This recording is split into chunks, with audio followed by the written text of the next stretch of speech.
الحمد للہ رب العالمین والصلاة والسلام علی اشرف الانبیاء والمرسلین سیدنا و نبینا ابی القاسم محمد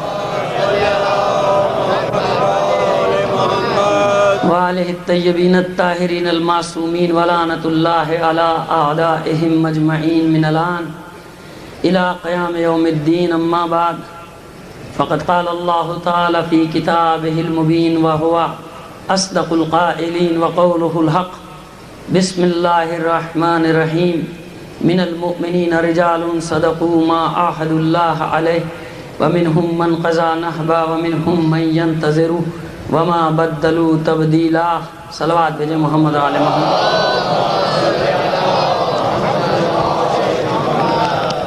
کچھ نام آپ کے سامنے پڑھ رہا ہوں. مرحوم ڈپٹی سید ابن علی زیدی، مرحومہ سیدہ بنی بیگم یا بنی بیگم، سیدہ اختری بیگم، اور اپنے تمام مرحوم مومنین و مومنات کو شامل کر کے ایک سورہ فاتحہ کی تلاوت فرما دیجیے. اور مومنین میں کچھ رجال، کچھ مرد ایسے ہیں کہ جو خدا سے کیے ہوئے اپنے وعدے کو پورا کرتے ہیں، اور ان میں سے کچھ اپنا وعدہ پورا کر کے جا چکے، کچھ اپنی باری کا انتظار کر رہے ہیں. بس میرا دل چاہ رہا ہے کہ بعض اوقات دیکھیے، اگر مثبت شاعری ہو، شاعری دو طرح کی. ایک بار ایک شعر انسان کے عقائد کو الٹ پلٹ کر کے رکھ دیتا ہے، ختم کر دیتا ہے. ایک شعر یہ بھی ہوتا ہے کمال. جیسے خطابت میں دونوں کمال موجود ہیں، ایسے شاعری میں بھی دونوں کمال موجود ہیں. خطابت کا بھی کمال یہ کہ وہ چاہے گمراہی کی طرف لے جائے، چاہے ہدایت کی طرف لے جائے.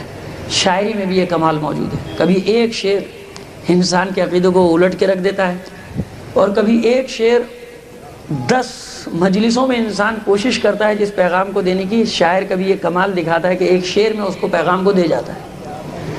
اور ابھی میرے بھائی ریحان نے ایک جو کلام پڑھا، اس کا تو خیر ہر شعر اپنی جگہ، لیکن آپ دیکھیں ایک شعر وہی پیغام میں دینے کی کوشش کر رہا ہوں، اور ریحان کمال دکھا گئے. ایک شعر میں وہ پیغام دے گئے کہ ظالم سے بغاوت ہے عزاداری شبیر، مظلوم کی طاقت ہے عزاداری. اگر سمجھ لیں عزادار. صلوات بھیجیں محمد علیہ وسلم.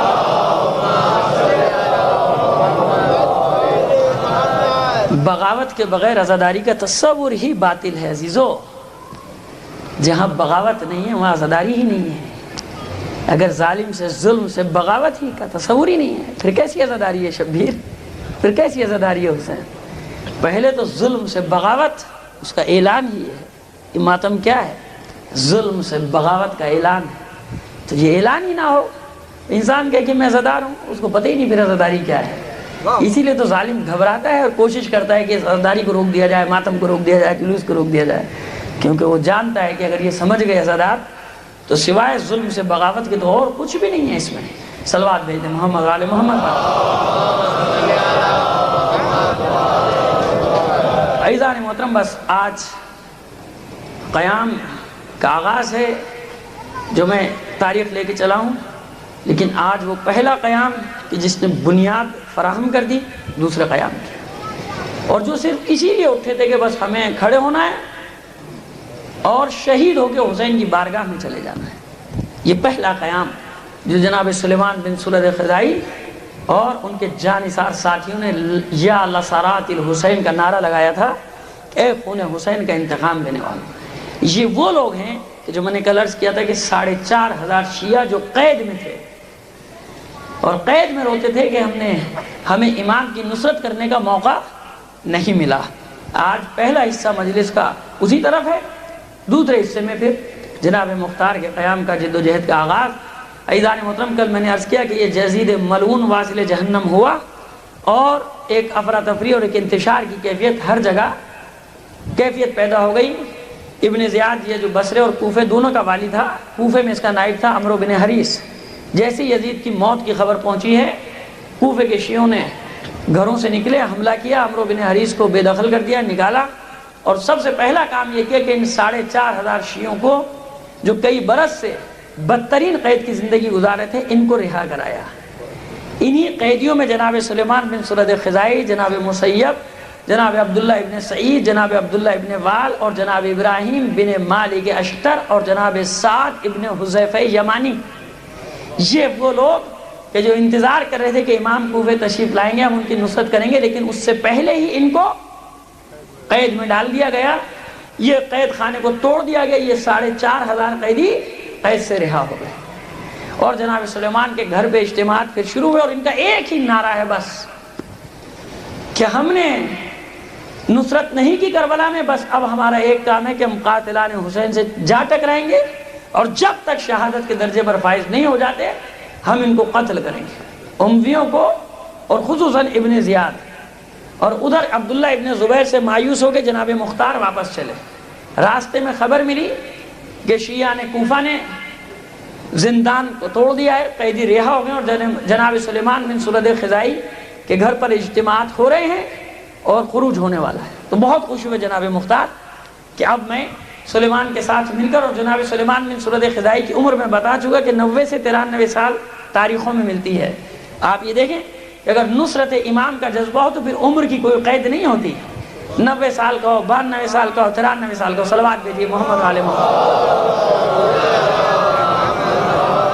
اور خوشی خوشی جناب مختار جا رہے ہیں کوفے کی طرف کہ اب ہم ملیں گے اور قیام کریں گے، لیکن کوفے جانے سے پہلے اپنی سواری کا رخ موڑا کربلا کی طرف۔ جناب مختار نے کربلا پہنچے زیارت کے لیے، اور قبر امام پر کئی گھنٹے، بلکہ بعض روایتوں میں کہ 3 دن تک یہ ماتم کرتا رہا، مجاہد گریا کرتا رہا قبر حسین پر، اور کہتا ہے کہ اے میرے سید و سردار، اے میرے آقا، میں قسم کھاتا ہوں آپ کے نانا کی، آپ کی ماں زہرا کی عصمت کی، آپ کے بابا حیدر کی ولایت کی، آپ کے بھائی حسن کی مظلومیت کی، اور آپ کی اور آپ کے ساتھیوں کی قسم کھاتا ہوں کہ جب تک آپ کے قاتلوں سے انتقام نہ لے لوں گا، جب تک جو قاتل میرے ہاتھ لگتا چلا گیا، جو کربلا میں شریک تھا، اس کو کیفر کردار تک نہ پہنچا دوں، نہ اچھا کھانا کھاؤں گا، نہ اچھے کپڑے پہنوں گا، نہ بستر پر سوؤں گا، اور نہ کسی اور خواہش کی تکمیل کروں گا۔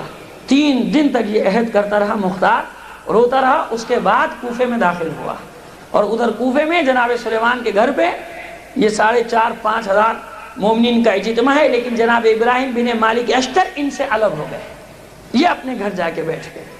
ان کا موقف یہ ہے کہ جب تک امام کی رضا مجھے نہ مل جائے گی اس وقت تک میں قیام نہیں کروں گا۔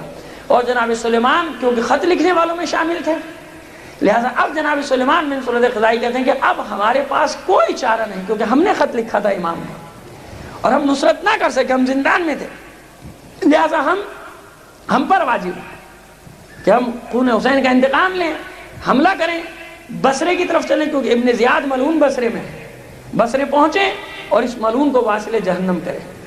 اور یہ تمام بڑھ بڑھ کے جناب رفاع ابن شداد، جناب عبداللہ ابن وال، عبداللہ ابن سعید اور مسیب، یہ کوفے کے بڑے بڑے نام ورشیہ ایک ایک کر کے تقریر کرتے ہیں، اور سب مل کر جناب سلیمان بن سرد خزائی کو اپنا سردار بناتے ہیں کہ آپ ہماری سرداری کریں گے، آپ ہمارے علمدار ہیں۔ اور جناب سلیمان بن سرد خزائی کی جن کی عمر 93 سال، لیکن جذبہ اتنا جوان ہے کہ سارے کوفے کے ہزاروں مومنین جو قید سے رہا ہوئے ہیں یہ اپنا سردار بناتے ہیں۔ ادھر جناب مختار داخل ہوئے کوفہ میں، اور جناب سلیمان سے کچھ اتفاق رائے نہ ہو سکا قیام کے خروج میں۔ جناب مختار یہ چاہتے ہیں کہ ان 4,500 سے ہم شامیوں سے نہیں ٹکرا سکتے، ان کے پاس لاکھوں کا لشکر ہے، لہٰذا کچھ انتظار کیا جائے، قوت کو بڑھایا جائے، اور پھر ایک بار ایسا حملہ کیا جائے کہ ہم سب سے انتقام لے لیں۔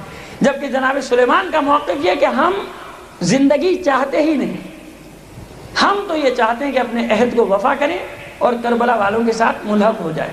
یہ 7-8 دن ابھی مذاکرات جاری تھے دونوں کے کہ عبداللہ ابن یزید الانصاری، جس کو عبداللہ ابن زبیر نے اپنا والی بنایا ہے، وہ یزید والے کو تو مار پیٹ کے بھگا دیا، بلکہ وہ خود ہی فرار ہو گیا وہاں سے عمرو بن حریث۔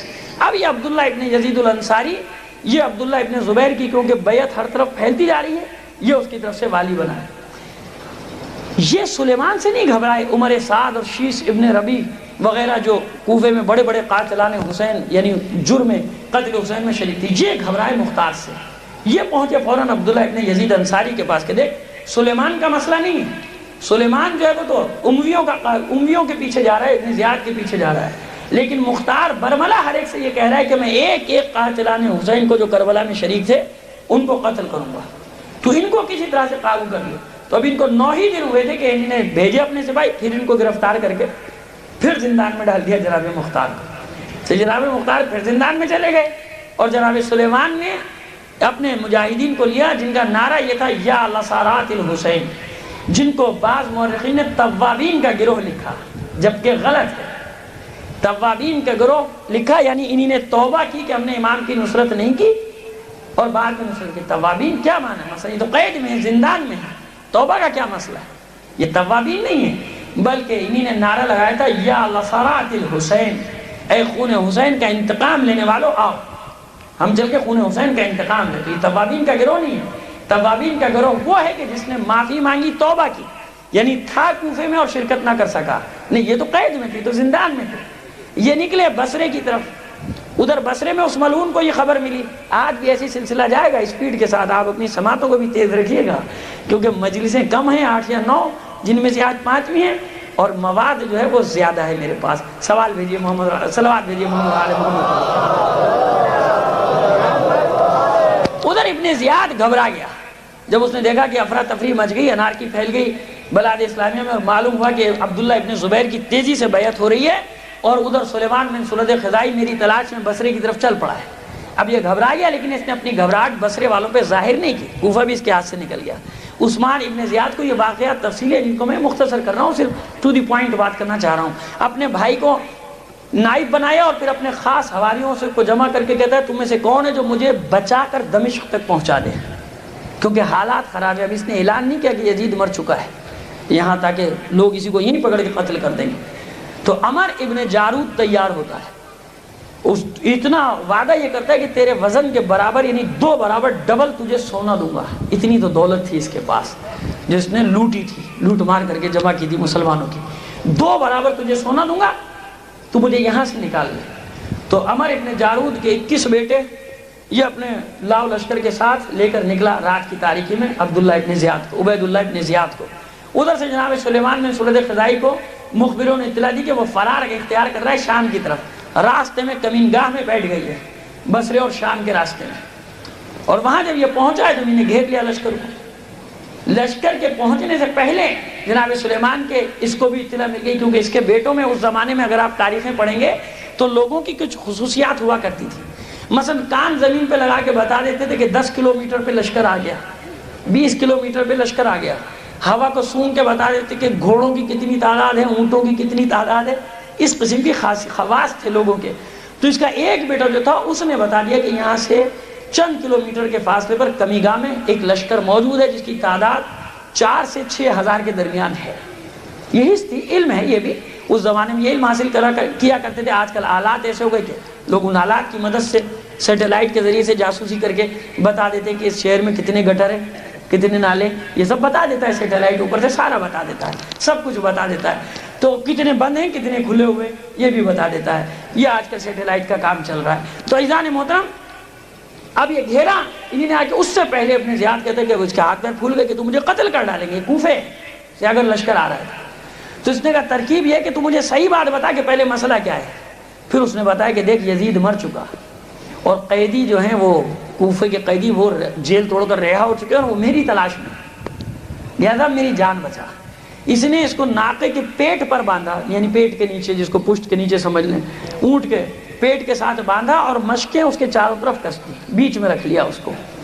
ڈھونڈا لیکن جناب سلیمان بن سرد خزائی کے ساتھی ناکام رہے اس کو نکالنے۔ اس ترکیب سے یہ جان بچا کے پہنچ گیا اپنی دمشق۔ دمشق میں مروان پہنچ گیا مدینے سے کہ خلیفہ کس کو بنایا جائے، کس کی بیعت کی جائے۔ ابھی تک مروان کے دماغ میں یہ بات نہیں آئی کہ میں امیر بن جاؤں، کیونکہ یزید کے 2 بیٹے میں سے ایک تو جا چکا ہے، معاویہ ابن یزید محب اہل بیت۔ آپ لوگوں میں سے جو زیارات کر کے آئے یقیناً کی ہوگی، اور نہیں کی تو میں کہتا ہوں ان کی بدقسمتی کے شام گئے اور اس محب اہل بیت کے مزار کی زیارت نہیں کی۔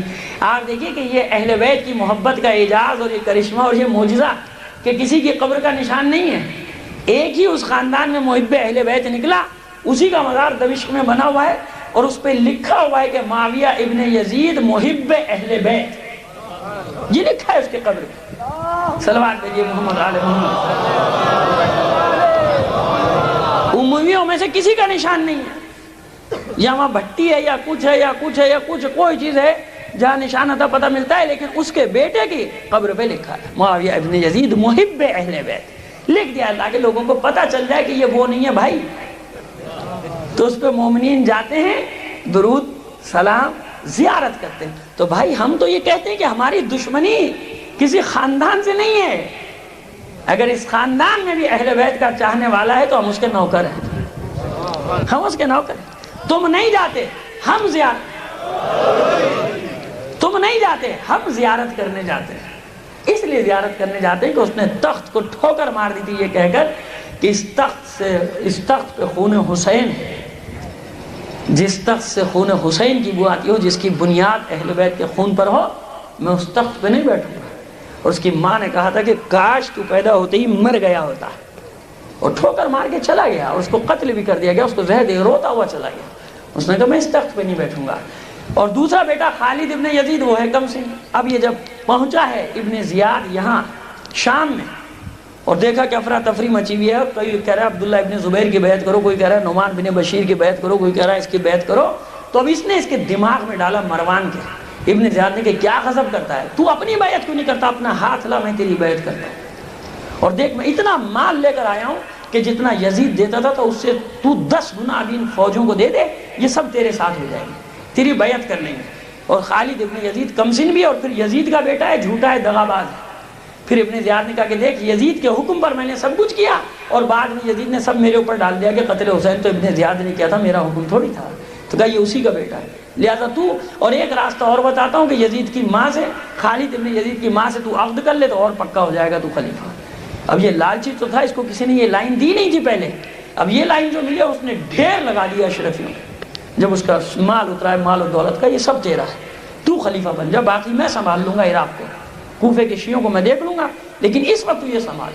تو یہاں مروان بن حکم نے خلافت کو سنبھالا، خالد ابن یزید کی ماں سے عقد کیا۔ ادھر جناب سلیمان بن سرد خزائی واپس کوفے پہنچے اور پھر اعلان کیا جمع ہو جاؤ یا غسارات الحسین کا۔ ادھر سے ابن زیاد، تفصیلی واقعات کو میں نے کم کر دیا کہ ایک خاک آپ کے ذہن میں آ جائے۔ پہنچنا ہے ہمیں منزل تک، 3 لاکھ کا لشکر لے کے چلا ہے کوفے کی سرکوبی کے لیے ابن زیاد۔ جس نے سب سے کم لکھا اس نے لکھا 1 لاکھ۔ اور ادھر کوفے سے باہر نخیلہ یا نخیلہ کے مقام پہ چھاونی بنا دی جناب سلیمان بن سرد خزائی نے۔ لشکر تیار ہوا اور جناب مختار زندان میں پڑے، وہی جو قید سے رہا ہوئے ہیں، زندان سے رہا ہوئے ہیں، 5 سے 6 ہزار کے درمیان ان مجاہدوں کی تعداد جنہوں نے شہادت پہ بیعت کی ہے، شہادت کہ ہم شہید ہونے جا رہے ہیں۔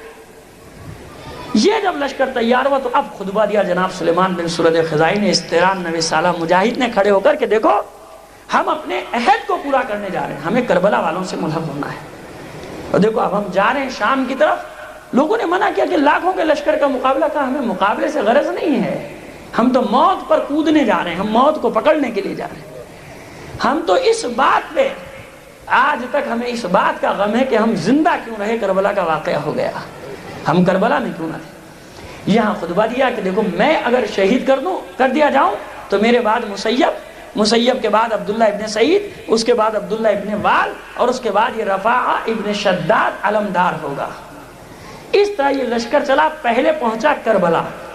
عزیز تاریخ میں لکھا ہے کہ نہ اس سے پہلے نہ اس کے بعد کربلا کی زمین میں ایسا گریہ ہوا جو ان سلیمان بن سرد خزائی کے جانثاروں نے، مجاہدوں نے وہاں 3 دن تک جو ماتم اور گریہ کیا تھا، کہ کوفے سے کئی کلومیٹر کے فاصلے پر ہے، کوفے کے ہر گھر میں اس گریہ اور ماتم کی آواز جاتی تھی جو سلیمان بن سرد خزائی کے مجاہدین وہاں پہ گریہ وزاری کر رہے تھے۔ تاریخ نے لکھا کہ نہ اس سے پہلے نہ اس کے بعد ایسا گریہ کربلا میں کسی نے نہ کیا جو سلیمان کے مجاہدوں نے کیا تھا۔ اس کے بعد یہ قافلہ چلا، لشکر چلا، راستے میں قرسیسہ کا شہر آیا جہاں ظفر ابن حارث عبداللہ ابن زبیر کا والی، اس کو پیغام بھیجا سلیمان بن سرد خزائی نے کہ ہمیں راستہ دے دے۔ وہ ڈر گیا، اس نے قلعہ بندی کر لی۔ پھر پیغام بھیجا کہ ہمیں تجھ سے کوئی سروکار نہیں، ہم شام جا رہے ہیں، ہمیں راستہ دے دے۔ وہ سمجھ گیا، جب اسے معلوم ہوا اپنے مخبر بھیج کے کہ بھائی یہ تو شامیوں سے لڑنے جا رہے ہیں، تو اس نے راستہ واسطہ کھول دیا، بازار بھی اوپن کر دیا کہ اعلان کرا دیا کہ یہ لشکر جو لے دے سب میری ذمہ داری، کیونکہ عبداللہ ابن زبیر کا آدمی تھا، شام سے تو اس کو بھی دشمنی تھی۔ اور یہ چاہ رہا تھا کہ چلو یہ جتنا ان سے لڑنے جا رہے ہیں ہم سے کوئی سروکار نہیں، مہمان نوازی بھی کی اور پھر ان کو آگے کا راستہ دے دیا۔ اب یہ مجاہدین کا لشکر چلا، خبر ملی کہ ادھر سے ابن زیاد کا لشکر بھی چل پڑا، 1 لاکھ یا 3 لاکھ کا لشکر۔ عین الورد اس جنگ کا نام ہے، جنگ عین الورد، کہ جس میں جناب سلیمان بن سرد خزائی اور یکم محرم کو یہ چلے تھے، اور جنگ شروع ہوئی ہے جمادی الاول ہجری 65واں سال ہجری کا، 64 میں وہ ملون واصل جہنم ہوا۔ یکم محرم کو تحریک کا آغاز کیا، محرم ہی کی کسی تاریخ میں یہ پہنچے تھے کربلا، اور عین الورد میں جب جنگ کا آغاز ہوا ہے تو جمادی الاول کا مہینہ 65 ہجری کا شروع ہو چکا تھا۔ سلیمان بن سرد خزائی نے وہاں کیمپ لگا دیا، انتظار کیا، اور مسیب کو ایک لشکر دے کے بھیجا کہ آگے کی خبر لاؤ اور جو عمومیوں میں سے ملتا ہے اس کو قتل کر دو۔ ادھر سے ابن زیاد نے طاقت کا اندازہ لگانے کے لیے شرجلیل بن ذوالقلع کو 10,000 اپنے سپاہی دے کر بھیجا کہ راستے میں اگر مٹبھیڑ ہو جائے تو بھڑ جانا، اور جناب مسیب کے ساتھ 500 سے لے کر 1000 تک۔ لیکن جب انسان موت کے لیے تیار ہو جاتا ہے نا عزیزو، یہ یاد رکھنا، تو موت اس سے پھر گھبراتی ہے، موت اس سے ڈرتی ہے۔ آپ نے لبنان میں اور جگہ جگہ اس کے مظاہرے دیکھ لیے نا، بڑے پھوں پھاں کر کے پہنچے تھے وہاں، امریکی اور برطانوی اور فرانسیسی اور سارے پہنچ گئے تھے اٹلی، اپنی فوجیں لے کے، جیسے ان کے ابا نے ان کے لیے زمین خرید کے چھوڑ دی ہے۔ اور جگہوں پہ بھی پہنچ کے انہوں نے سوچا کہ یہ بھی وہی زمین ہوگی جیسے اور عربوں کی زمین ہے۔ کچھ عرصے رہے، مزے کیے، اور پھر جب وہ لوگ کہ جو موت کی تلاش میں نکلے تھے، جو موت کو ڈھونڈتے پھر رہے تھے بیروت کی گلیوں میں، جب ان سے سامنا ہوا تو عزیزو بالکل آپ کو صحیح بتا رہا ہوں، آپ لوگوں نے شاید سنا بھی ہو، پڑھا بھی ہو اخباروں میں، اتنی تفصیلات آپ کو نہیں معلوم ہو، لیکن ہاں آپ کو بالکل 100% کم تو ہو سکتی ہے، ممکن اس سے زیادہ ہوا ہو۔ ان کو بھاگنے کا راستہ نہیں ملا تھا لبنان میں، فرار ہونے کا، ہر گلی میں ان کے لیے موت کھڑی تھی، استعماریوں کے لیے۔ ان کے ہیلی کاپٹر آتے تھے گن شپ، اور ان کو یوں اٹھا کے جیپوں میں لے کے جاتے تھے، کیونکہ بھاگنے کا راستہ ان کے لیے، فرار ہونے کے راستے ان حزب اللہیوں نے مسدود کر دیے تھے۔ وہ ایک جوان جب نکلتا تھا نا سلیمان اور مختار کی پیروی کرتا ہوا، تو ان کو یہ موت سے ڈرانے آئے تھے نا، جب انہیں دیکھا کہ یہ تو موت کی تلاش میں نکل آئے خود، یہ تو موت کو ڈھونڈ رہے ہیں کہ کہاں ہے موت، لاؤ تو صحیح اس کو باہر۔ تو کیا ہوا، سب کو بھاگتے بنی، اور آج تک وہ مٹھی بھر ہیں۔ لوگ کہتے ہیں اتنی بڑی طاقت، ابر قدرت، سپر طاقت، کیا کیا اس کے ساتھ؟ وہ ذلیل کیا کہ اتنی بڑی لڑائی کسی نے نہیں کی ان استعماریوں کے ساتھ، جتنی بڑی لڑائی ان حسین کے غلاموں نے کی جو حزب اللہ کے نام سے۔ اب آپ اتنی آہستہ سے اتنا بڑا مجمع نعرہ لگائے گا نا تو میں بھی ڈر جاؤں گا۔ محمد وعلى محمد صلوات بھیجے محمد وعلى محمد۔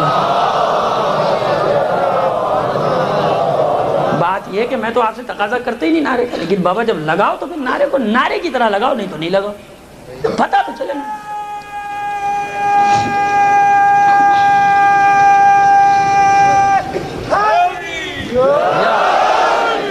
تو عزیزو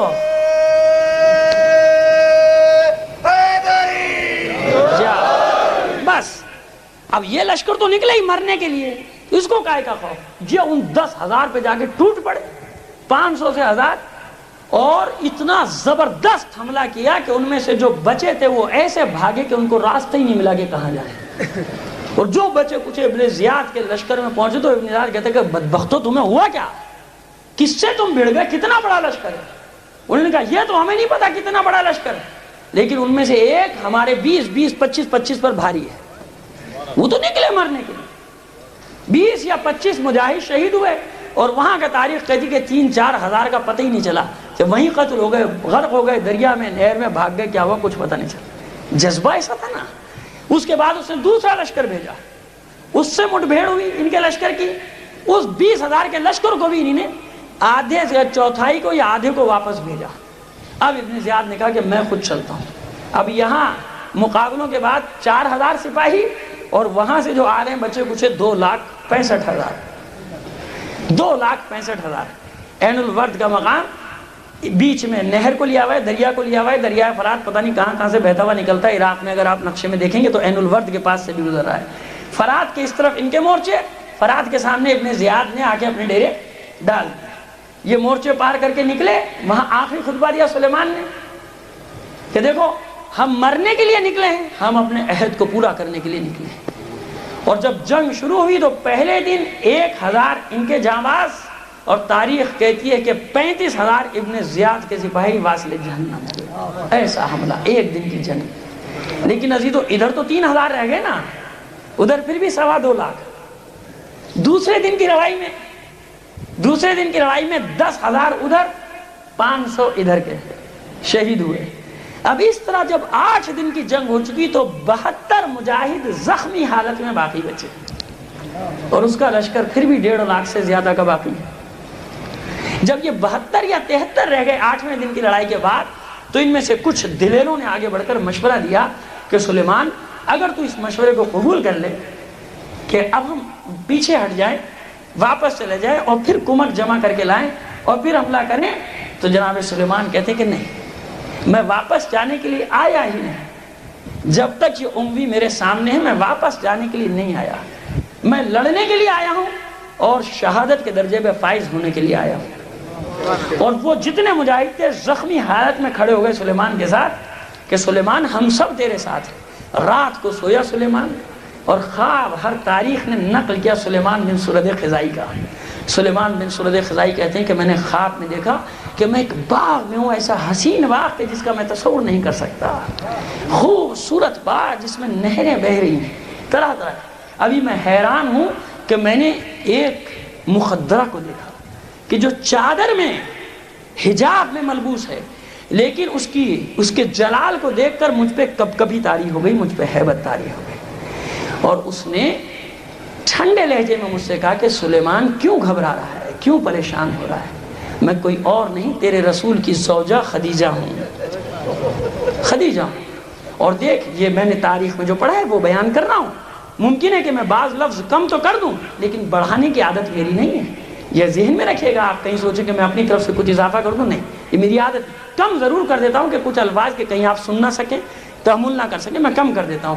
تو عزیزو، اور پھر کہتی ہیں کہ جو میرے ساتھ جو یہ دوسری مخدرہ ہے، یہ تیرے رسول کی بیٹی، میری بیٹی فاطمہ زہرا ہے، کا سبز نقاب میں مکمل حجاب اور سبز نقابوں میں ملبوس۔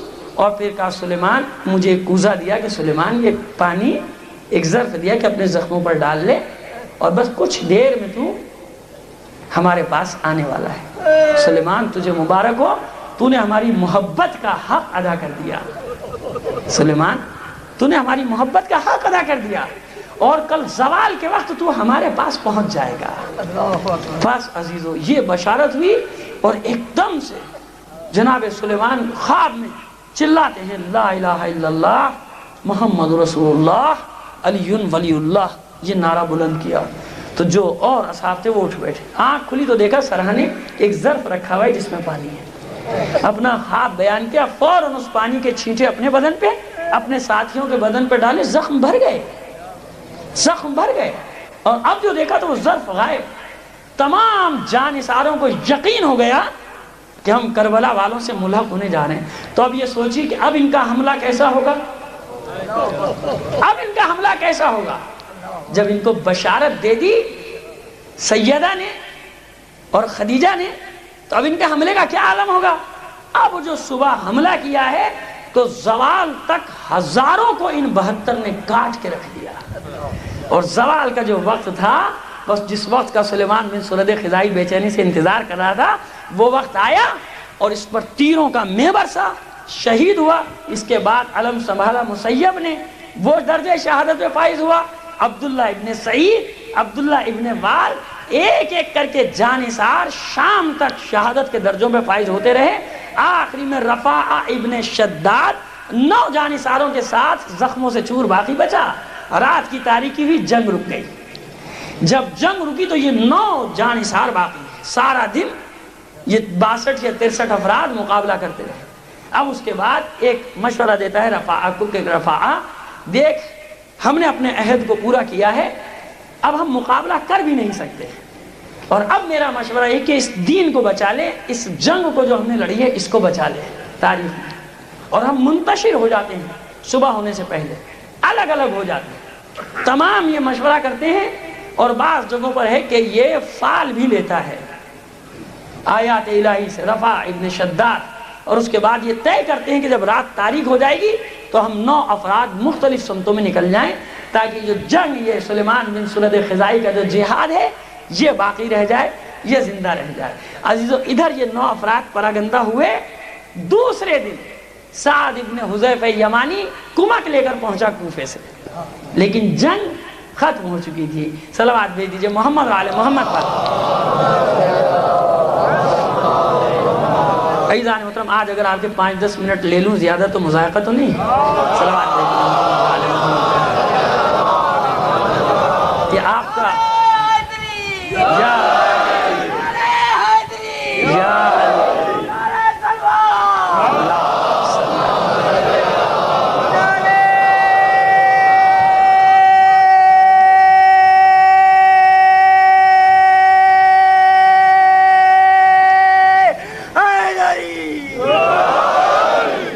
آپ کا جو ذوق و شوق ہے نا، یہ مجھے بھی ہمت دے رہا ہے، میرا بھی حوصلہ بڑھتا ہے۔ عزیزان محترم، یہ وہ پہلا گروہ واقع کربلا کے بعد جس نے اپنی ذمہ داری کو پورا کیا۔ ذمہ داری ہے، فریضہ ہے بھئی، واقع کربلا ہو گیا نا، اب ایک فکر جو ہمارے یہاں ہے اس فکر کو جرأت کر رہا ہوں آپ کے سامنے پیش کرنے کی، پہلے بھی پیش کر چکا ہوں، آج اس واقعے کو ثبوت کے طور پہ سامنے رکھ کے پیش کرنا چاہتا ہوں۔ یہ نظریہ کہاں سے آ گیا کہ جی ہمارا کوئی کام نہیں ہے، بس ہمیں تو اس لیے پیدا کیا بس جی ماتم مجلس کرو اور کچھ نہیں اور چلے جاؤ۔ ہاں یہ تو ہے، فریضہ ہے۔ اگر کسی زمانے میں سنت تھا تو عزیزو اب یہ سنت سے آگے بڑھ کے فرائض میں داخل ہو چکا ہے، فرائض میں داخل ہو چکا ہے، یہ میرا بھی عقیدہ ہے۔ لیکن عزیزو بات یہ ہے کہ اگر یہی ہے تو پھر سلیمان بن سرد خزائی بھی گھر میں بیٹھ کے مجلسیں کرتا رہتا، جلوس اور ہوتا رہتا، مختار بھی یہی کرتا۔ لیکن ان کا کردار بتا رہا ہے واقع کربلا کے بعد کہ جب تک یزیدیت باقی ہے حسینیوں کو اپنی ذمہ داری ادا کرتے رہنا پڑے گی، جب تک ظالم ہے مظلوم سامنے رہے گا۔ تو آج ظلم بھی ہے، یزیدیت بھی ہے، طغیان بھی ہے، طاغوت بھی ہے، اسلام دشمنی بھی ہے، اور شریعت کے خلاف ایک بہت بڑا محاذ بھی قائم کر دیا گیا۔ ہائے کیسا جملہ میں نے کہہ دیا، کیا باتیں لے کے بیٹھ گئے، یہ تو اب ایک مذاق بن گیا نا، شریعت اور یہ سب کیا چیزیں ہیں، فضول چیزیں لے کے بیٹھ گئے ہمارے ساتھ۔ نہیں عزیزو، یہی شریعت ہے جس کی بقا کی ذمہ داری تم پر ہے۔ مجھے بتاؤ کہ حقیقی اسلام کس کے پاس ہے، حقیقی دین کا وارث کون ہے، دین محمدی کس کے پاس ہے، شریعت محمدی کا وارث کون ہے؟ یہ ہمارا افتخار ہے، یہ ہمارا فخر ہے کہ ہم دین محمد کے حقیقی وارث ہیں۔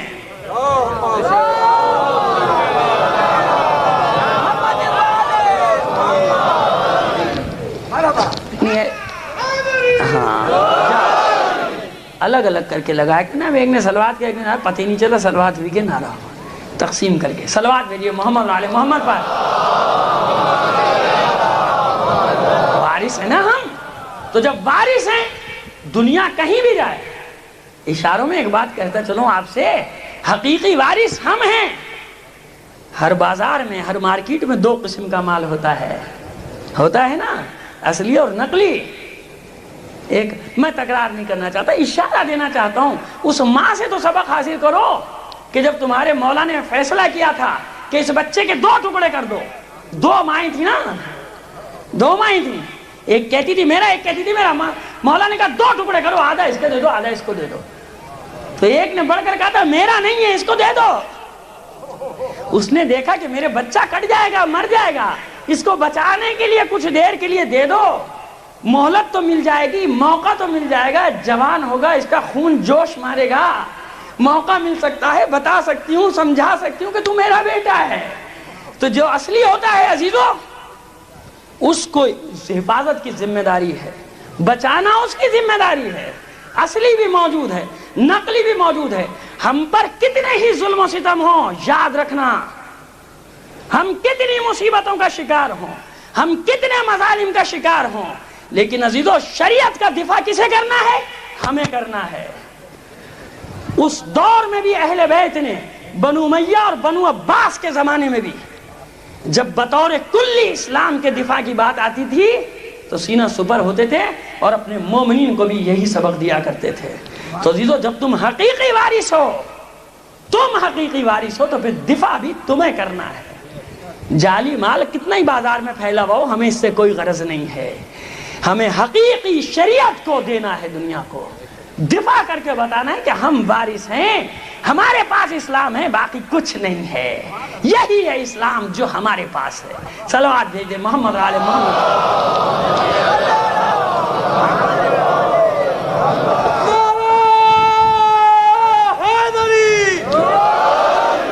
سمجھ گئے؟ اس کے بغیر عہد وفا پورا نہیں ہوگا.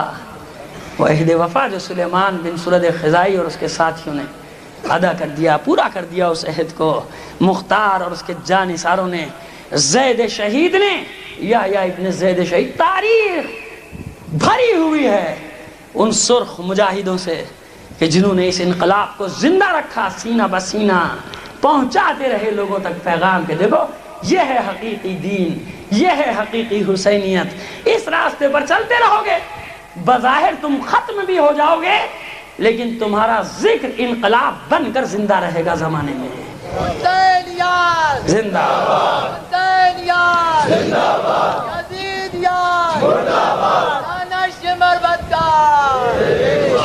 عزیزان محترم, یہ تمام ہوا جناب سلیمان کا انقلاب اور جناب مختار کو زندان میں یہ اطلاع ملی. خط لکھا شیعہ نے کوفہ کے نام پرسے کا, تعزیت کا, کہ اس رسول کے صحابی, اس حسین کے غلام اور اس مجاہد کا پرسہ قبول کرو میری طرف سے. میں تم تمام شیعہ نے کوفہ کو تعزیت دیتا ہوں اور تمہیں یقین دلاتا ہوں کہ عنقریب میں قید سے رہا ہو جاؤں گا اور انتقام لوں گا ایک ایک قاتل آل حسین سے. اطمینان رکھو. اب یہ شیعہ نے کوفہ کو جب یہ خط پہنچا جناب مختار کا تو پھر جوابی خط لکھا کہ مختار مایوس ہو گئے تھے, تھوڑے سے ڈر گئے تھے.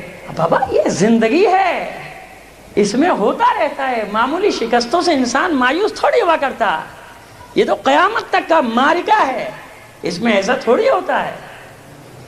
ہوتا ہے نا جھپٹنا, پلٹنا, پلٹ کر جھپٹنا, لہو گرم رکھنے کا ہے ایک بہانہ. یہ معمولی چیزوں سے قومیں ختم نہیں ہوتی, جنگ جاری ہے, ختم نہیں ہوئی.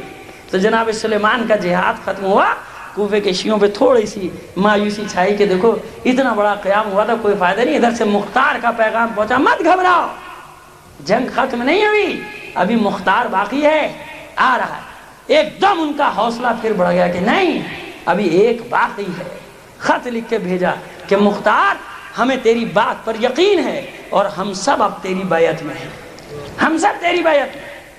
عزیزان محترم, پھر جناب مختار نے, کیونکہ اب کی قید اتنی سخت نہیں ہے, حالات جب دیگرگوں ہوتے ہیں حکومتوں کے تو ہر چیز دیگرگوں ہو جاتی ہے. پھر خط بھیجا اور پھر اپنے بہنوئی کو کہ میں 13 سالہ ہوں, قید میں پڑا ہوں اور بے جرم و خطا, میرا کوئی جرم بھی نہیں ہے, مجھے زندان میں ڈال دیا. اور انہوں نے فوراً پھر عبداللہ ابن یزید انصاری کو, عبداللہ ابن زبیر کی طرف سے جو والی, اس کو خط لکھا کہ میری قربت کا خیال کر, وہ میرا سالہ ہے اور اس نے کیا جرم کیا کہ تم نے اسے پکڑ کے پھر ڈال دیا. اب یہ جو خط پہنچا تو پھر انہیں مجبور ہو کے, کیونکہ احترام تو باقی ہے نا, ان لوگوں کا احترام ہے اور جو لائق احترام ہستیاں تھیں ان کا احترام, ان کا خون بہانا مباح, ان کا خون بہانا جائز, ان کے احسانات ہیں ان کے اوپر. ان کے باپ دادا نہیں تو یہ ساری مملکتیں ان کو دے دی, جاگیر دے دی, پلتے رہیں گے, کھاتے رہیں گے قیامت تک. لہذا ان کے حقوق کا احترام کا, میرے حق کا احترام کرو. مختار کو چھوڑ دیا گیا, پھر رہا کر دیا گیا. قید لگا دی گئی, شرط لگا دی گئی, گھر سے باہر نہیں نکلو گے, گھر میں مقید رہو گے. جناب مختار نے کہا ٹھیک ہے گھر میں مقید رہیں گے, گھر میں مقید ہیں جناب مختار. اور یہاں سے تحریک چلائی. اب پیغام بھیجا جناب ابراہیم بن مالک اشتر کو, وہ جو خط لکھوایا تھا جناب محمد حنفیہ سے, اب بھیجا ان کے پاس کہ دیکھو میرے پاس امام کا اجازہ موجود ہے, امام کی رضا موجود ہے. ابراہیم تمہارے والد مولا کائنات کے سالار تھے, تمہارا پورا خاندان محب اہل بیت ہے, مجھے تمہاری مدد کی ضرورت ہے قاتلان حسین سے انتقام کے لیے. جناب ابراہیم نے جو قاصد آئے تھے ان کے عزت و احترام, لیکن کوئی جواب نہیں دیا, رخصت کر دیا. کہا کہ میں سوچوں گا۔ پھر جناب مختار خود گئے 3 دن کے بعد۔ جناب مختار جناب ابراہیم بن مالک اشتر کے گھر پہنچے، بڑے عزت و احترام سے اپنے پاس بٹھایا، اور جناب مختار کہتے ہیں دیکھو ابراہیم، میں کسی کے پاس نہیں گیا لیکن تمہارے پاس آیا ہوں، تمہارے مقام کی وجہ سے اور تمہارے والد کی وجہ سے کہ مالک اشتر مولا کائنات کا ایک بازو تھا، لہٰذا میں تمہارے پاس آیا اور میں جانتا ہوں کہ تم محب اہل بیت ہو اور اسی جرم کی سزا آج تک بھگت رہے، لہٰذا میرا ساتھ۔ جناب ابراہیم بن مالک اشتر کہتے ہیں کہ جب تک امام کی رضا معلوم نہ ہو جائے میں آپ کا ساتھ نہیں دوں گا۔ یہ بھی ضروری ہے نا عزیزو، ابراہیم جیسے لوگ بتا رہے ہیں کہ امام کی اطاعت پہلی شرط ہے، امام کی اطاعت شرط ہے۔ صلوات دیجیے۔ جناب امیر مختار نے خط نکالا جناب محمد حنفیہ کا، سامنے کر دیا کہ دیکھو میں امام کی رضا لے کر آیا ہوں۔ جناب محمد حنفیہ کا خط ابراہیم بن مالک اشتر کے نام کہ ابراہیم میرا خط تمہیں ملے تو اپنے بابا کی طرح تم ہماری نصرت کے لیے تیار ہو جانا، قاتلان حسین سے انتقام لینا ہر مسلمان پر واجب ہے، ہر مسلمان پر۔ اور ابراہیم مختار کو میں نے اس امر کا ولی بنایا ہے، یہ میری طرف سے وکیل ہے، ولی ہے۔ اور پھر جناب مختار زبانی بتاتے ہیں کہ میں امام کی خدمت میں بھی گیا تھا، اور تم دیکھ رہے ہو کہ اس وقت مصلحت نہیں ہے کہ امام خود تحریری طور پہ اجازت دے، اس نے اپنے بھائی کو ولی بنایا ہے، وہ اپنے چچا کو محمد حنفیہ کو، اور ان کی یہ تحریر۔ اب جو تحریر دیکھی تو ابراہیم بن مالک اشتر کہتے ہیں کہ یہ تحریر کا انداز نہیں ہے محمد حنفیہ کا، اس انداز کی تحریر نہیں۔ پھر جناب مختار سمجھاتے ہیں جناب ابراہیم کو کہ نہیں، حالات ایسے ہیں کہ جناب محمد حنفیہ نے یہ تحریر کیا، تم اس کی تصدیق کر سکتے ہو، میرے پاس اس کے گواہ موجود ہیں۔ 15 گواہ کوفے کے شیعوں میں سے حاضر ہوئے اور ان کا کہ ہمارے سامنے جناب محمد حنفیہ نے یہ تحریر کی۔ اپنی جگہ سے کھڑے ہوئے ابراہیم کہا کہ مختار اپنا ہاتھ لاؤ۔ جناب ابراہیم بن مالک اشتر نے بیعت کی کہ آخری دم تک تمہاری نصرت کرنے کی بیعت کرتا ہوں، خدا اور رسول، اس کی خدا اور اس کے رسول کی سنت پر اور قاتلان حسین سے انتقام پر میں تمہاری بیعت کرتا ہوں۔ اپنی جگہ سے کھڑے ہوئے جناب مختار کو اپنی کرسی پر بٹھا دیا کہ آپ یہاں پر بیٹھیے، اور جناب مختار نے بڑھ کے سینے سے لگایا، کہا کہ ابراہیم بس مجھے تمہاری ضرورت تھی، اور اس کے بعد کھڑے ہوتے کہ انشاءاللہ اب میں اس وعدے کو پورا کروں گا کہ جو میری گردن پر ہے، میں اس عہد کو پورا کروں گا جو میری گردن پر ہے۔ میں چن چن کر جس طرح بخت نصر نے، جانتے نا آپ صفاق ایک بہت بڑا حاکم گزرا ہے تاریخ کا، وہ موضوع نہیں ہے، نہیں تھوڑا سا پڑھ دیتا اس کے بارے میں، کہ یحییٰ ابن زکریا کو جب قتل کیا ہے بنی اسرائیل نے، پیغمبر ہے خدا کے رسول کو، تو اس کے بعد خدا نے ان پر بخت نصر کو مسلط کر دیا تھا کہ اس نے وہ ان کا حشر کیا تھا، قتل عام کیا تھا، کہ تاریخ میں بخت نصر کا نام معروف ہو گیا وہ انتقام لینے والوں میں۔ تو اب یہ کہتے ہیں نام مختار کہ میں اس طرح سے ان سے انتقام لوں گا جس طرح بخت نصر کو خدا نے مسلط کر دیا تھا بنی اسرائیل پر، میں اس طرح مسلط ہو جاؤں گا بنو امیہ کے اوپر، اور چن چن کر ان کو چھپ جائیں گے، نکالوں گا بلوں سے اور ان سے قتل کروں گا۔ خوشی خوشی اپنے گھر آئے، لیکن جناب ابراہیم بن مالک اشتر نے پھر 50 معتبر افراد کو بھیجا طائف اور مکے کے درمیان، جہاں محمد حنفیہ روپوش ہیں ابھی تک، اسی لیے روپوش ہے کہ یہ کام اپنے انجام تک پہنچ جائے، قیام ہو جائے، خروج ہو جائے مختار کا ایک بار، اس لیے روپوش ہے، تحریک چلا رہا ہے، اپنی ذمہ داری کو پورا کر رہا ہے۔ حسین اسی لیے تو چھوڑ کر گئے تھے کہ میرے بعد سید سجاد کی ذمہ داریاں کچھ اور، اس کام کو کس انداز میں لے کے چلنا ہے یہ جناب محمد حنفیہ کی ذمہ داری ہے۔ لہٰذا یہ 50 معتبر کوفی پہنچے جناب محمد حنفیہ کی خدمت میں، تلاش کیا، حج کا زمانہ ہے، کہا کہ کیسے آنا ہوا، کہا کہ مختار آپ کی نیابت میں بیعت لے رہے ہیں، کہا کہ پہلے تو یہ سن لو کہ حسین کے قتل کا انتقام ہر مسلمان پر واجب ہے، اس کے لیے کسی اجازت کی ضرورت نہیں ہے، کسی اجازت کی ضرورت نہیں۔ لیکن مختار کو میں نے اس لیے تحریری اجازت نامہ دیا کیونکہ دیکھیے بعد میں اہل بیت کے نام پر بنو عباس بھی حکومت لینے والے ہیں نا، حکومت، خون حسین کا انتقام لگا لگا کر۔ عبداللہ ابن زبیر نے بھی مکے میں یہ فتنہ کھڑا کیا تھا ایک دفعہ قتل حسین کے بعد کہ اہل بیت کو قتل کر دیا گیا، حالانکہ خود مولا کائنات کا سب سے بڑا دشمن تھا، اس کو کوئی محبت نہیں تھی۔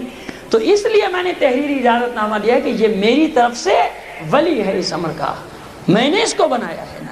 یہ انتقام لیے 50 افراد مطمئن ہو کر واپس پہنچے جناب مختار کو خبر ہوئی کہ ابراہیم نے 50 افراد کو بھیجا ہے، اب انہیں بے چینی ہوئی، اپنے آدمیوں کو بھیجا کہ پہلے ان کی خبر لاؤ 50 آدمیوں کی کہ وہ کیا خبر لائے، اور خوشی خوشی آ کے واپس خبر دی مختار کو کہ مختار مبارک ہو، وہ ابراہیم بن مالک اشتر کے جو 50 افراد آئے ہیں وہ کوفے میں پھیل گئے ہیں اور تیرے لیے بیعت لے رہے ہیں، مختار کے لیے بیعت لے رہے ہیں۔ 20,000 کا لشکر جناب مختار نے جمع کر لیا، خون حسین کا صلوات بھیجیے محمد آل محمد۔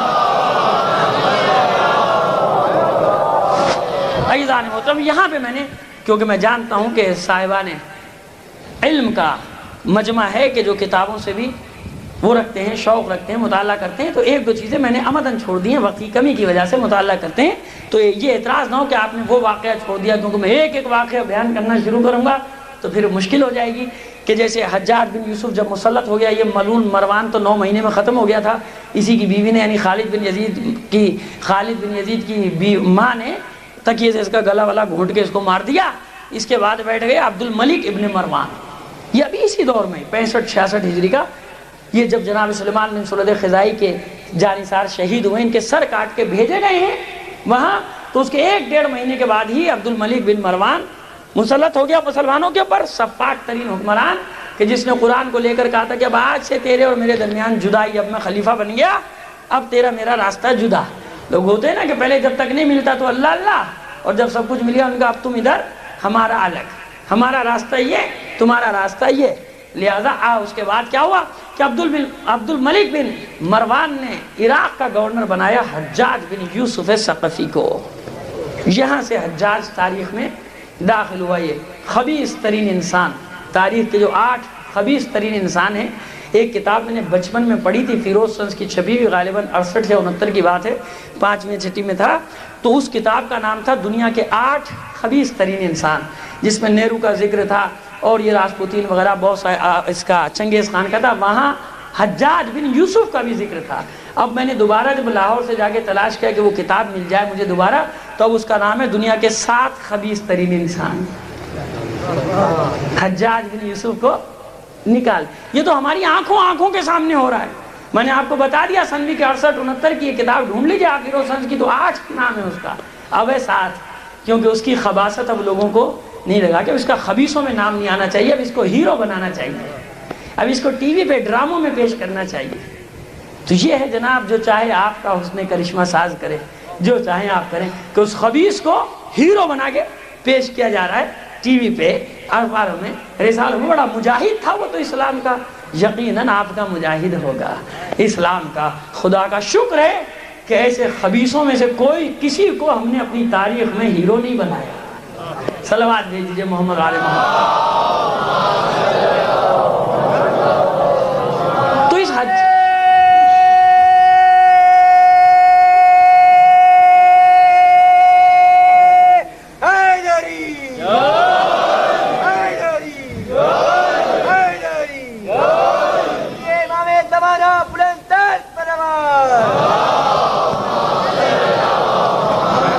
اشارہ کر رہا ہوں کہ یہ حجاج ہے کہ جس نے دوبارہ مدینے کو تاراج کیا، جس نے پھر مکے کو تاراج کیا، عبداللہ ابن زبیر کو قتل کیا، اور مکے کو پھر عبد الملک بن مروان کی اس پہ سلطنت میں لے آئے۔ یہ سب واقعات ہو گئے جن کو میں ہضم کر گیا، لیکن اشارہ میں نے کر دیا کہ اسی دور میں عبداللہ ابن زبیر کا خاتمہ ہوا، قتل ہوا، اور اسما بنت امیس جو عبداللہ ابن زبیر کی ماں ہے، اس سے عقد کر لیا۔ یہ عقد کی دعوت دی، دونوں روایتیں، دونوں میں نے آپ کے سامنے پڑھ دی تاریخ میں۔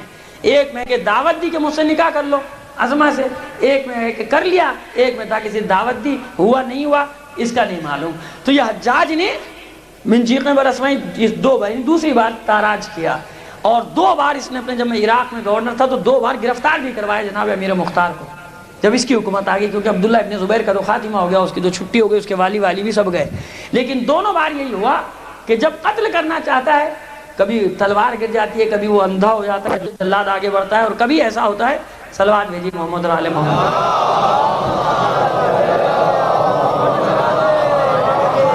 آج تک حجاج کے نام کی دہشت دیکھ رہے ہیں آپ، صلوات بھیجیے محمد اور آل محمد۔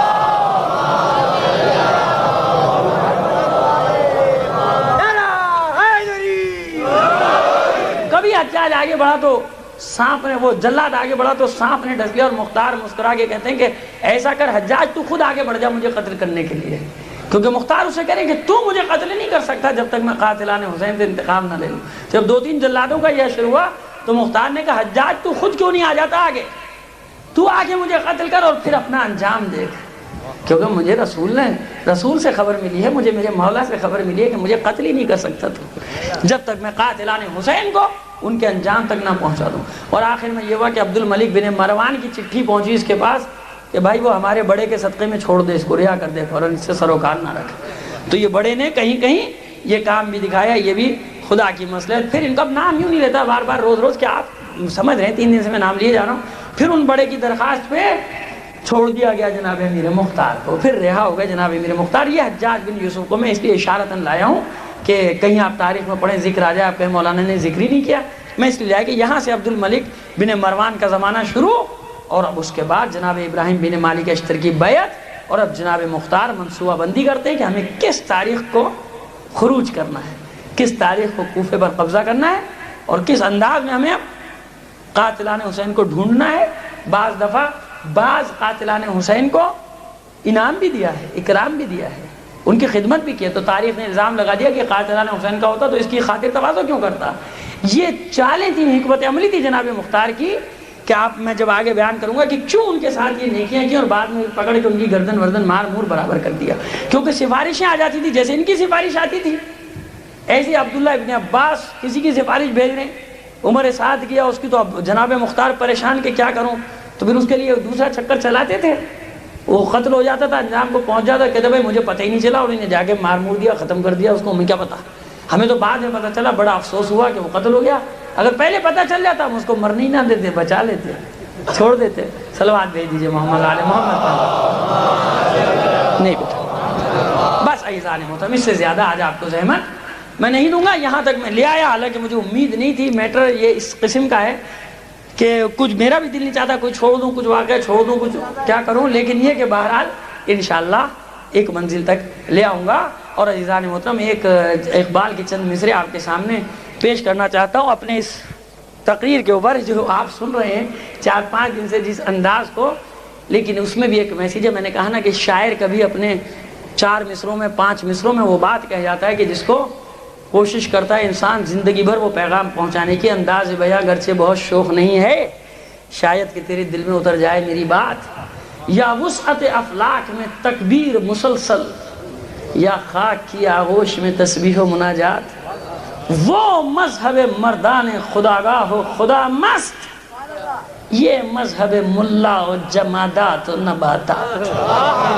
یہ پیغام یاد رکھنا عزیزو، جو تکبیریں بلند کرتے رہتے ہیں وہی شیر ہوتے ہیں اپنے دور کے، انہی کو خدا وہ مرتبہ دیتا ہے، انہی مجاہدوں کو زندہ رکھتا ہے تاریخ میں، کہ جو افلاک میں جن کی تکبیریں گونجتی رہتی ہیں ظلم کے خلاف، استعمار کے خلاف، سامراج کے خلاف۔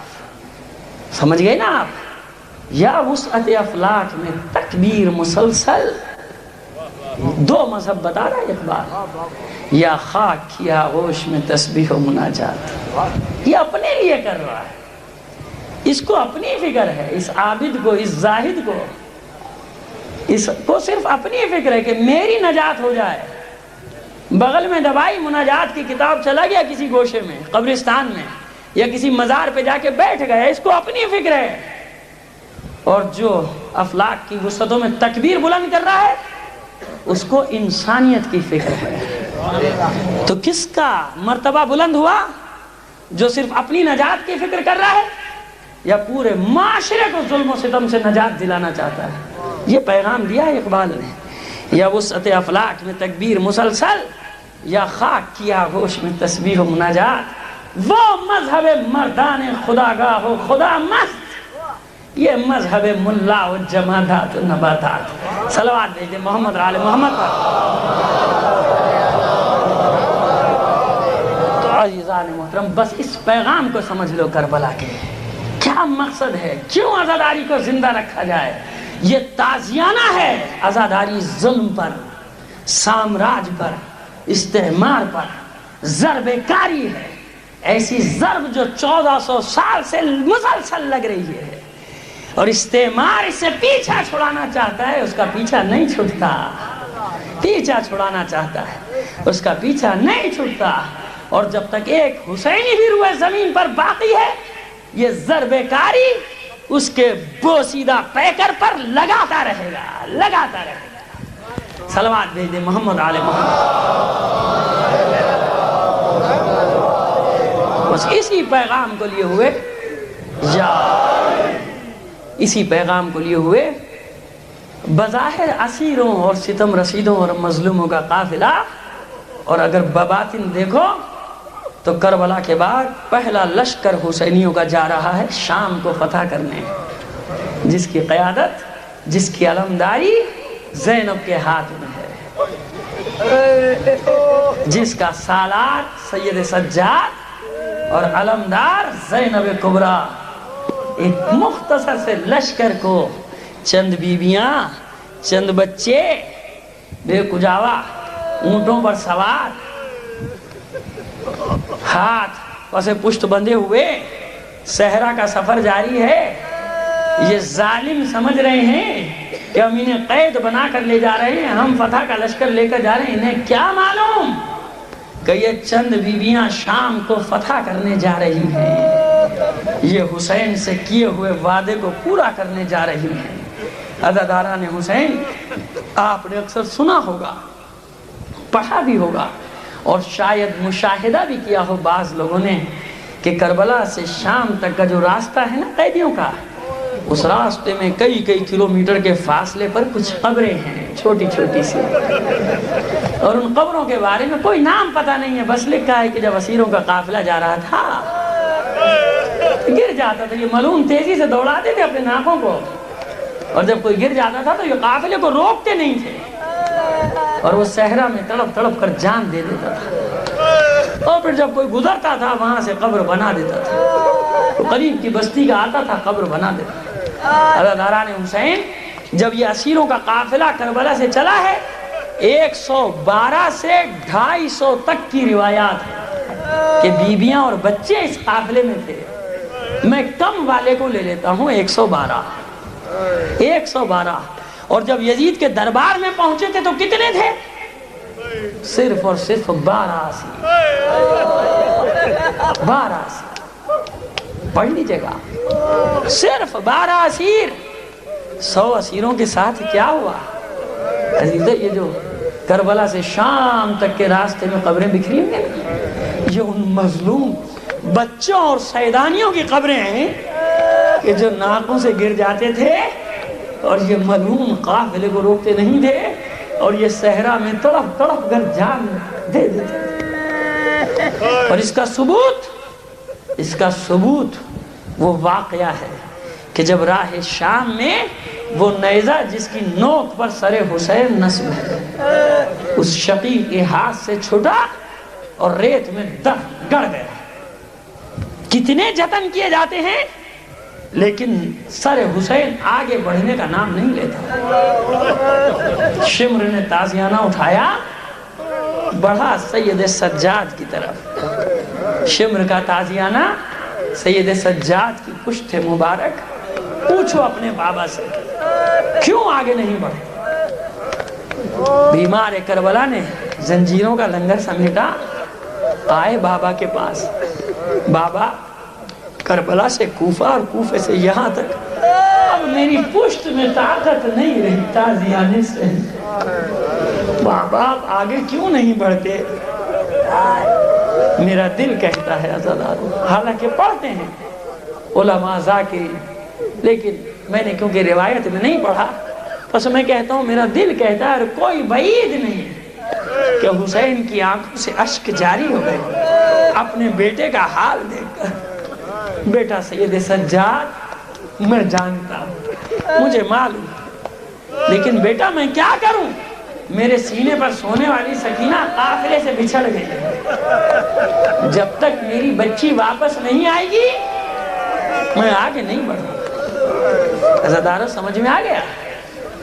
سکینہ اونٹ کی پشت سے گر گئی تھی، ان ملعونوں نے قافلے کو روکا نہیں تھا، یہ حسین تھا جس نے قافلے کو رکوا دیا تھا کہ میری بچی کو لاؤ. قافلہ روکا گیا، پشت ناقہ سے سیدانیاں نیچے اتری اور مخالف سمت میں یہ بیویاں جا رہی ہیں آوازیں دیتی ہوئی سکینہ سکینہ سکینہ. زینب و ام کلثوم بھی ایک سمت میں جا رہی ہیں کہ جب کچھ دور گئیں تو بچی کے رونے کی آواز کانوں میں آئی. تیزی سے آواز کی سمت میں بڑھی، ایک نشیب میں دیکھا کہ کوئی بیوی بیٹھی ہے اور گود میں سکینہ لیٹی ہوئی ہے. سکینہ فریاد کر رہی ہے اور وہ بیوی تسلی دے رہی ہے کہ میری بچی نہ رو، میری بچی اطمینان رکھ، ابھی تیری ماں بہنیں پہنچ جائیں گی، ابھی تیری پھوپھیاں پہنچ جائیں گی، تجھے لے جائیں گی. اس کو پیار کرتی جاتی ہے، اس کے سر پہ ہاتھ پھیرتی جاتی ہے، نہ رو میری بچی نہ رو. عزاداران حسین دوڑتی ہوئی آگے بڑھی، ثانیہ زہرا آواز دی میری بچی سکینہ میرے پاس آ جا. سکینہ نے پھوپھی کی آواز سنی، دوڑ کر سینے سے لپٹ گئی، سینے سے لپٹ گئی. پھوپھی اماں مجھے چھوڑ کر کہاں جا رہی تھی؟ عزاداران حسین تسلی دی سکینہ کو، ام کلثوم کے حوالے کیا. اس بیوی سے کہا بیوی تو نے بڑا احسان کیا،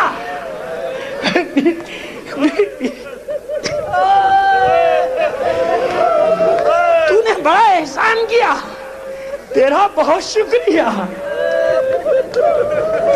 ارے اس زمانے میں کہ جب دشنام دینے والے ہیں، جب پتھر برسانے والے، تماشا دیکھنے والے، تو نے اس یتیم بچی کے سر پر ہاتھ رکھا، اسے پیار کیا، اسے گود میں لیا. بس شکریہ ادا کر رہی ہے ثانیہ زہرا کہ ایک بار اس بیوی نے اپنے چہرے سے نقاب ہٹا دی. اے میری بچی زینب، ارے کس کا شکریہ ادا کر رہی ہے؟ میں کوئی اور نہیں، تیری ماں فاطمہ زہرا. آزادارو، بچیوں کی عادت ہے نا، ارے کسی سے اپنی مصیبت بیان نہیں کریں گی، لیکن کیسا ہی واقعہ ہو اپنی ماں سے ضرور بیان کرتی. جب سے سر حسین نوک نیزہ پر بلند ہوا تھا، زینب نے کسی سے کوئی گلہ نہیں کیا، کوئی شکوہ نہیں کیا تھا، کیونکہ اب ساری ذمہ داری زینب کی ہے. لیکن عزیزو، جیسے ہی زینب کو ماں کی گود ملی، سینے سے لگ گئی ماں کے، بلک بلک کر رونا شروع کر دیا.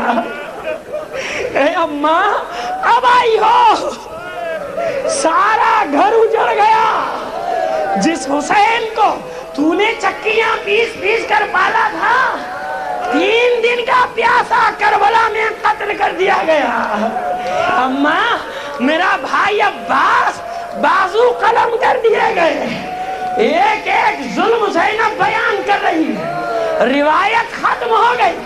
لیکن میں کہتا ہوں کہ جب زینب نے اتنا کہا ہوگا تو ماں نے بھی پلٹ کر کہہ دیا ہوگا. میری بچی کسے بتا رہی ہے؟ کسے بتا رہی ہے؟ زینب تو نے مدینہ چھوڑا تھا، میں نے بھی بقی چھوڑ دیا تھا، ہر منزل پر تیرے ساتھ تھی تیری ماں. ارے میری بیٹی، شب عاشور جس عورت کے رونے کی آواز تو سنا کرتی تھی، ارے تیری ماں زہرا تھی. زینب، جب میرا حسین ذوالجناح سے گر رہا تھا، میں گود پھیلائے بیٹھی تھی. زینب، تو نے بلندی سے دیکھا تھا، اور جب میرے حسین کا سر قلم ہو رہا تھا تو میری گود میں تھا.